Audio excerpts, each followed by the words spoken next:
ये वाला वो पीछे वाला, उनके पीछे जो पैकेट है।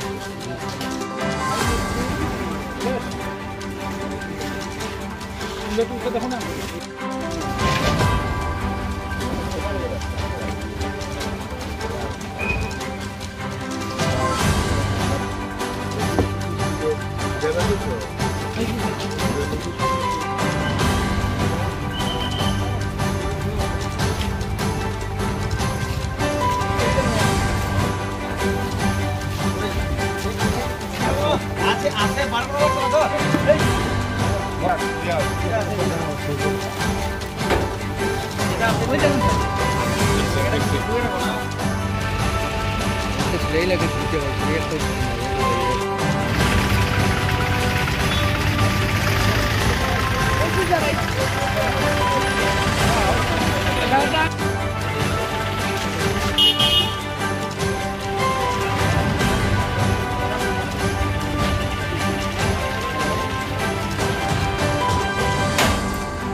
পরিমাণটা ইম্পর্টেন্ট না, যেটা ইম্পর্টেন্ট হলো এটা অ্যামাজন যে অনলাইন সামগ্রী যে গাড়ি কিছুদিন আগে আমরা এখানে ধরেছিলাম। আজকে আমাদের কাছে খবর ছিল যে একটা কন্টেনার গাড়ি যেটার নাম্বার AS01PC818915 এই গাড়িটাতে করে গাঁজা পাচার হবে।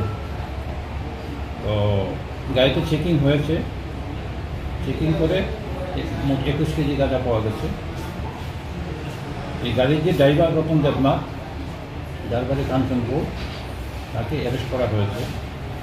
চোরাইবাড়ি থানাতে একটা কেস হয়েছে, ইনভেস্টিগেশন চলছে। গাড়িটা কোথা থেকে আসছিল?